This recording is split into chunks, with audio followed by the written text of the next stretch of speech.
Welcome to the Rethink Leadership podcast with me, Jeremy Blaine. I interview leaders, experts and business professionals from around the world who are bringing leadership principles and know-how into the digitally driven 21st century workplace, with focus firmly on the how-to rather than the what. Each episode is in aid of a charity chosen by my guests, and since 2020, we've made donations to over 80 global and local causes. Welcome to the Rethink Leadership podcast with my guest Yining Wang, who personifies Eastern and Western life and leadership, spanning Sweden, Hong Kong and China. Yining has a background leading billion-dollar ventures across Asia and Europe and helps leaders cultivate their inner clarity, emotional neutrality and conscious presence that creates truly healthy, high-performing teams and cultures. In fact, in his own words, the future of leadership isn't bigger empires, it's deeper self-awareness, something I completely agree with. His framework integrates Eastern stillness and inner mastery with Western leadership strategy, turning well-being into a leadership must-have rather than a mere HR initiative. We discuss the similarities and differences between Eastern and Western leadership practices, linking the approaches to performance, growth and high-impact cultures. This episode is in aid of Save the Children International, to which we've made a donation as a thank you to Yining for joining us. Hi Yining, thanks very much for joining me. Please introduce yourself and tell us straight off the bat the main similarities and differences between Western and Eastern leadership styles. Yeah. Thanks so much, Jeremy, for having me on. So my name is Yining Wang. I'm an executive partner at Sincere Alignment Group. Throughout my entire career, being a Swedish Chinese, grew up in Sweden, but parents in China, I've always been a bit between these both worlds when it comes to business and also, right now driving my own firm. So throughout my entire career, I've always worked between being the bridge between the Nordics to Asia and vice versa. So when it comes to Eastern and Chinese, Western similarities in terms of businesses, I think, of course, one very key similarity is that the Swedish and also the Western style are very, pragmatic minded and focused to build something a little bit more long term, especially coming a little bit from the Swedish perspective, in which we adopt a bit more of a long term perspective. I think the Asian mentality in general is also very long term focused. In addition to that, when it comes to businesses, we all live right now in the age of capitalism, and also there's so many opportunities. So great entrepreneurs, no matter the geographic space and where you're operating, entrepreneurs are the same. The markets are the same. The opportunities are the same, but the challenges might differ a bit if you're looking into the business in Asia versus that of the Europe or the Western world. But most of that, I would say that in some sense, being in so much in these businesses, that we might overestimate the differences between these cultures, but at an essential level, there's much more similarities to be uncovered especially when it comes to entrepreneurship and business development. Yeah, I think you're right specifically with the entrepreneurs when you have those in mind as well. And there are definitely similarities, but I think there are really nice subtle differences which we can get into through your experiences. You're here, there, and everywhere. That's great. So I think the question then for me is going into that, how have you sort of bridged that gap, even though it might be a narrow gap between Eastern and Western leadership practices, and how do you bring the best of both worlds to your own journey? Yeah, thanks. And that is a really good, first-hand experience. So starting off back in 2014, I was the managing director for Assa Abloy. So I always worked with Swedish MNCs for their local adoption. So it's a great place to be, as being the hand in the glove, more or less, the Swedish Chinese who can speak Swedish to the Swedish guys, but also Chinese to the local people. When it comes to integrating these two, is really to understand, have a deep amount of respect for the people on hand, especially in the Asian market. So no matter how you drive your business, you always have to be very mindful and respectful for those people who are closest to the customers, closest to the competition, closest to the market, are those who has the most valuable information. There is always a little bit of a gap in which we might come from the West and we think we know the best. We know the best practice. Our best practice are best practices. Our process is the one we should adopt. while the market circumstances and the way these entrepreneurs in Asia have built these businesses is not slightly different. Now, the key here is to find a middle ground in which, okay, these are our corporate standards or corporate guidelines, but also how do we make them locally adapt? And also how do we communicate to the managers locally so it makes sense for them? Right, it makes sense for them. So there is a little bit of a bridging in a more practical scenario, but to make sure that we are aligned. And alignment means understanding the perspective from the West, understanding the perspective locally, and find a resolution how we can integrate, these two into the organization. So it's not, it actually in practice is quite challenging. It is actually quite challenging, but being a bit more people-centric, and really, coming from a authentic point of view to help the local organization and also to understand the situation, it gives it really moves needle, and it really gives you a leeway when it comes to bridging the gap between the West and the East. Yeah, it's funny that when you were talking there, Western practices have been the best practices, let's say, because it's become a business. The books, the courses, the gurus, often coming from North America. And yet there are so many amazing examples in Asia. And I think that's starting to bleed into the West now. And you point out a really central piece for me, which I want to dive into here, because Western leadership often, therefore, is like, this is what we're doing, this is what we need to achieve. It's metrics, scaling, milestones. Whereas, to your point, when it's a little bit more human than that, Eastern philosophies may often emphasize kind of the being, our presence, our alignment, the respect we have for one another, and that internal mastery. So, for those leaders who are kind of new to this, Yining, who may also be in high stakes, high accountability environments, whether they're founders or whether they're in MNCs, how can they kind of get the balance between the two? And what are the benefits of getting it right? Well, I think it's huge. The benefits are huge. So first of all, when it comes to the Western practices or best practices, having a plan, a business plan, schedules, milestones, KPIs, all these things, there is great to run a business because you have an objective and you need to know where you're going so you can track, where you are on the progress. Are you delayed or not delayed? But we need to also come a little bit from the Eastern perspective and understand a little bit at a deeper level.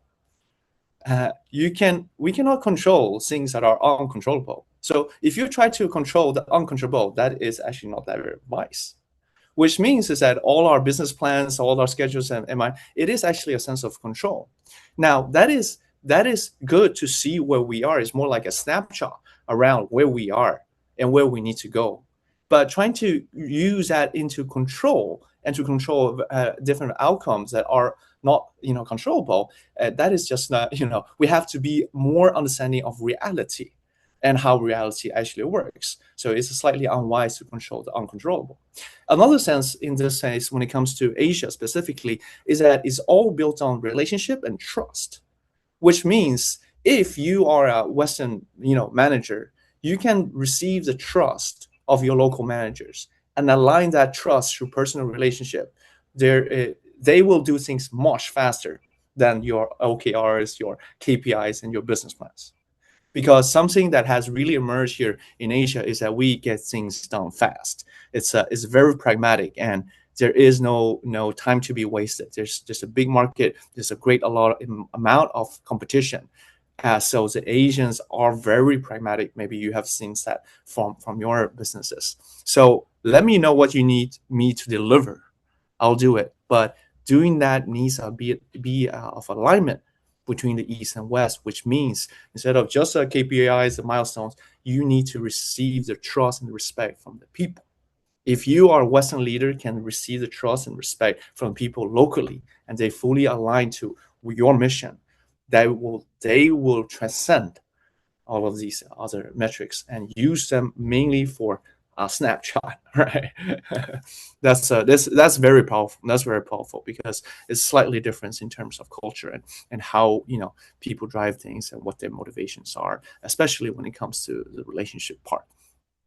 Yeah, it's interesting you say that. I think from my own experience, I used to call this the three Uh-huh. times kicker, which meant that if I'm going to win some business in it, when I've learned this, when I've learned what you're saying Mm, actually, because I've mm, kind of lived exactly what you've said, is that I have to accept that it could take me three times as long to get something done first and to move forward because the investment in the relationship and the trust was far more important because at that point, that three times mm, long to get something done to start with meant that from there it was just an mm. accelerating journey and moving, like you Exactly. say. So speed really played a part of it, and sometimes I had to slow down to speed up, I think, to your point. Yeah.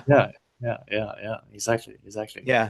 So, and I think if we add on another layer here, you talked Mm, about KPIs, you talked about mm, kind of the plan that we have, but mm, then leaning into the trust and the relationship side on mm, Asia. In the mm, West also, we're now taught, we have to have far more data-driven logic. mm, We're quite linear in terms of problem solving until we can break out of those things. mm, Um, but in the East, and I think from your own research and mm, from what I've seen mm, from your posts, you mm, feel that there is a deep respect for the, if you like, the intuitive flow and the energetics, as you call them, of mm, the situation.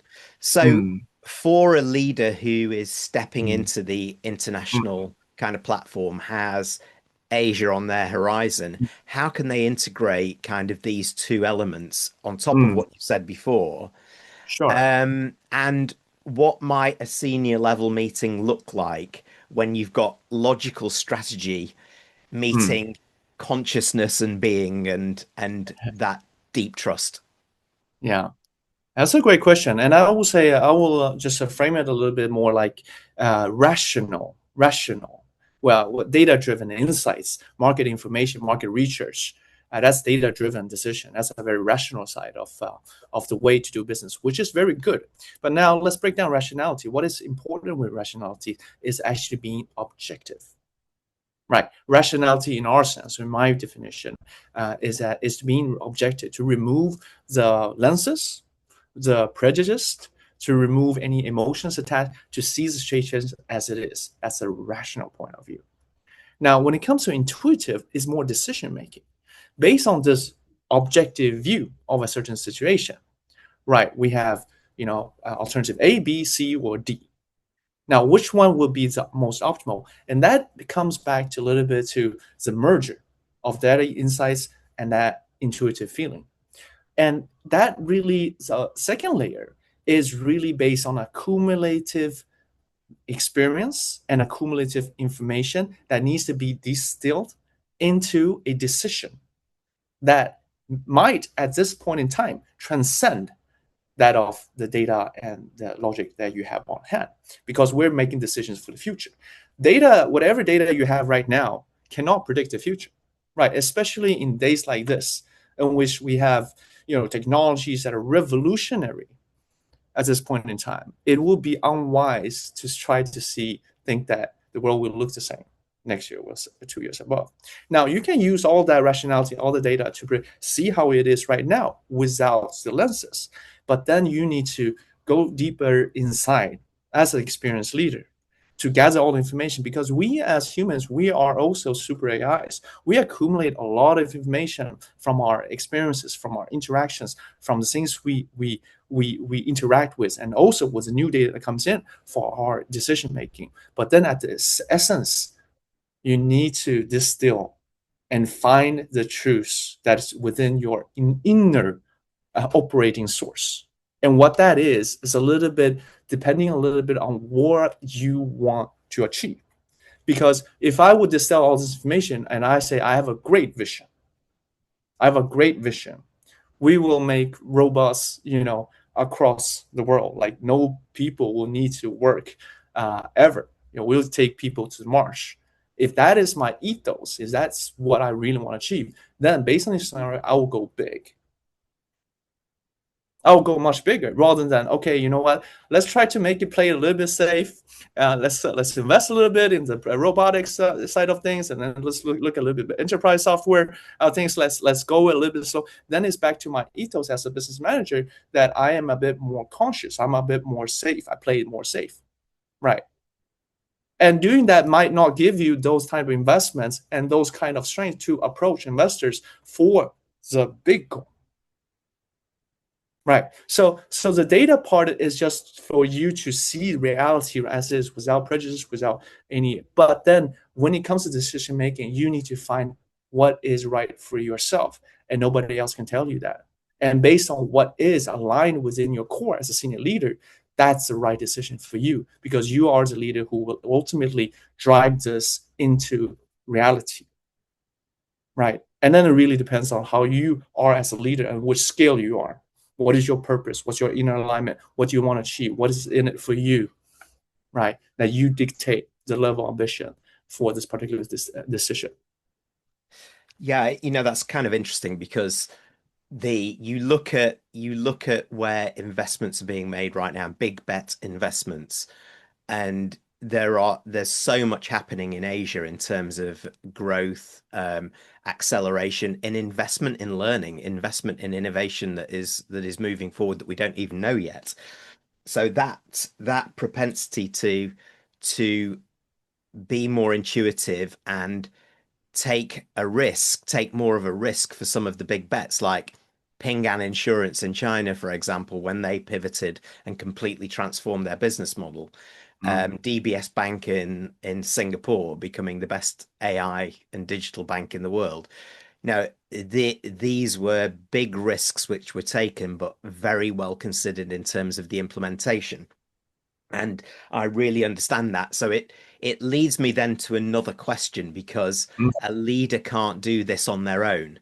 So if you have an Asian leader who is willing to make these big bets, etc., maybe it's in a big organization, teams might be regional, more distributed, and having people come along with you, not just from a you will do this point of view, but as you were talking about before, how do we build trust and etc. How do leaders get kind of the blend right and bridge the Western and Eastern styles to create high performing cultures that are high challenge but high psychological safety and very resilient as kind of these transformations are taking place? Yeah.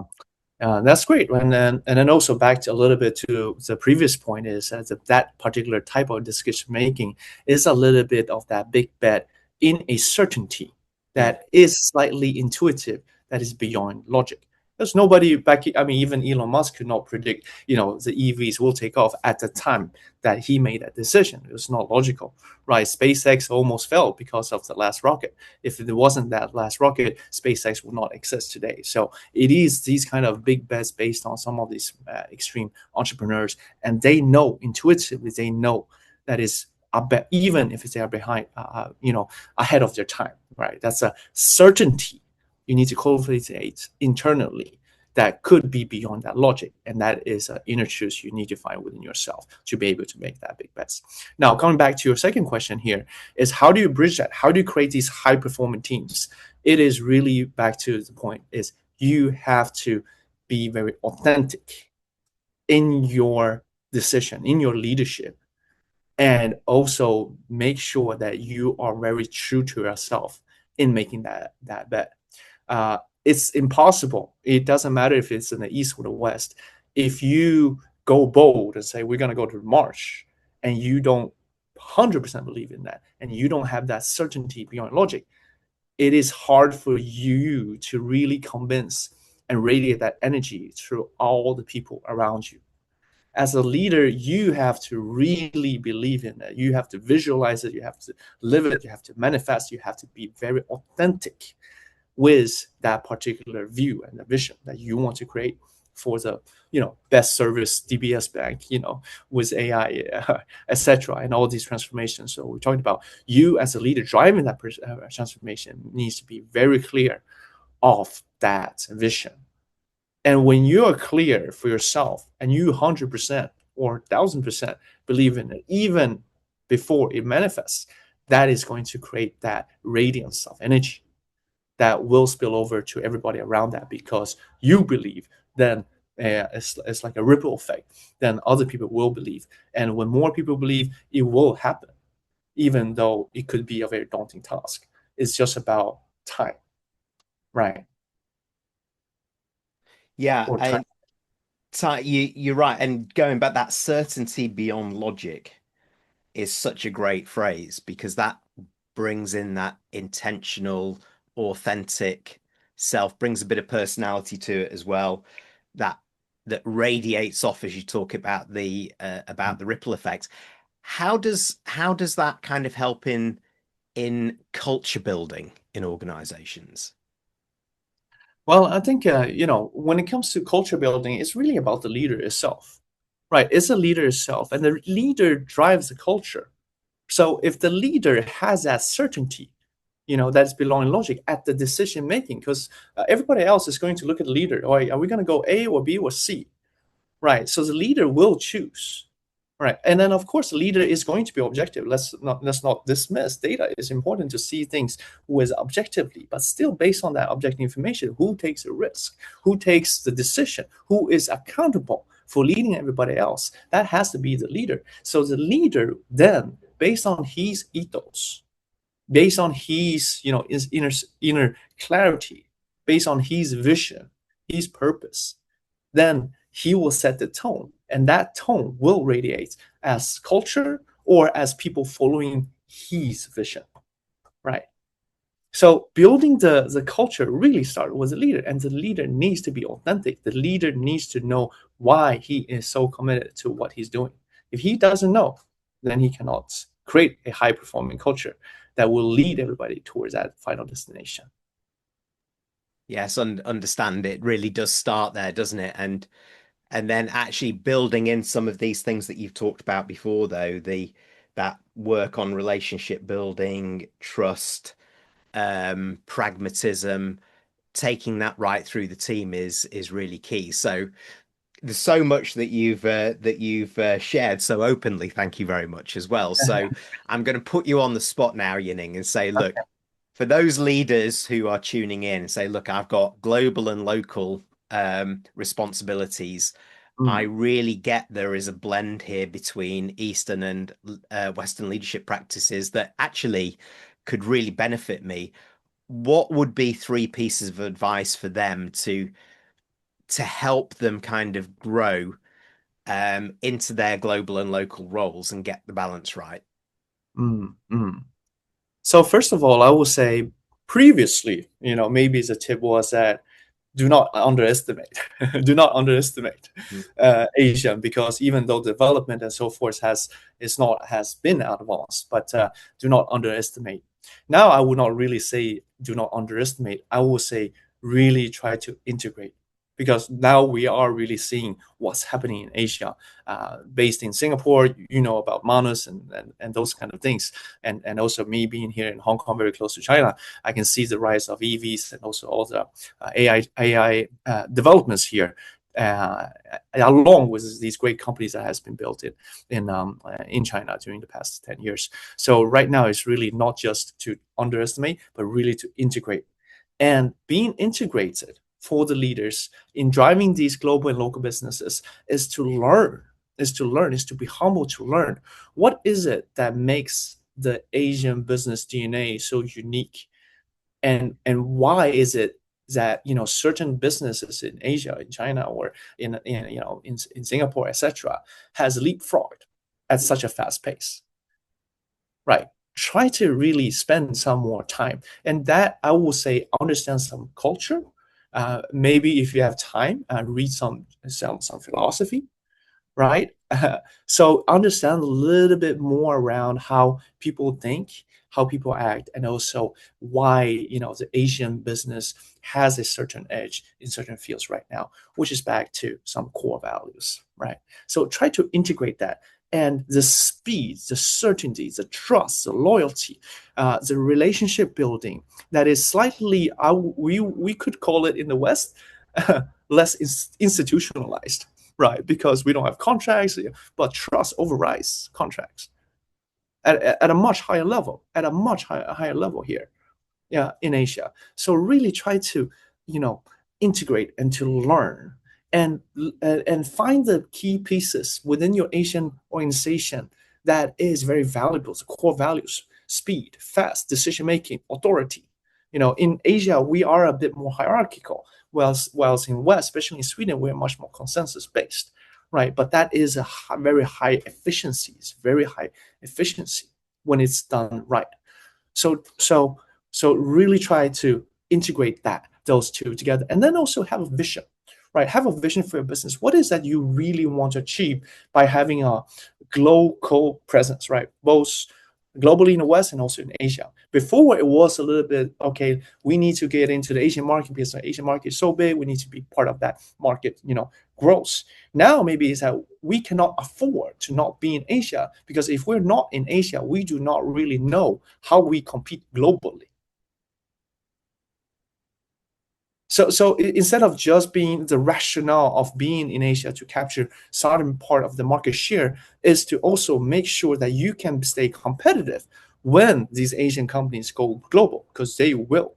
And if you're not prepared, if you don't know their costing, if you cannot compete with them on their cost structures, you will not become competitive globally in the future. We've seen that with a lot of those car manufacturers recently, and they're having big issues right now, right? And that is because maybe we haven't really localized, become enough competitive in the Asian market. And now when these Asian car companies going abroad, we're starting to realize the fact that maybe we needed to be in China, not just because of market growth, but also to understand what's going on, to be competitive in the long run globally.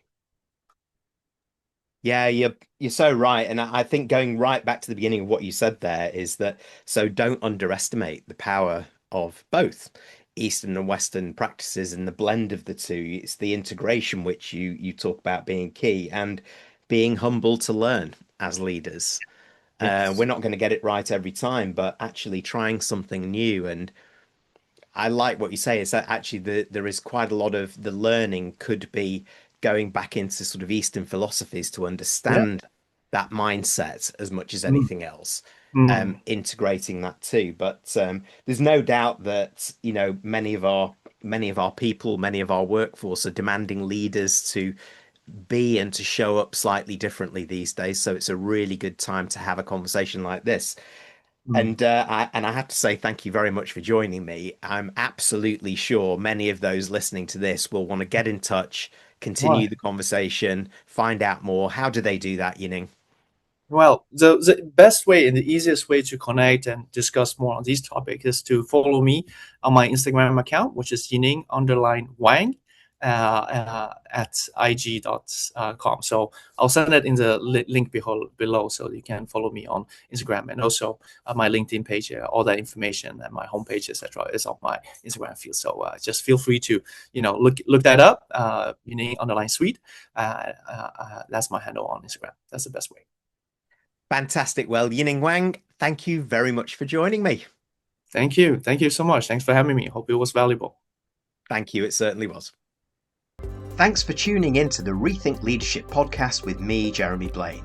Please like, comment, and support us on your favourite platform, and subscribe to our YouTube channel, where you can watch as well as listen to each episode.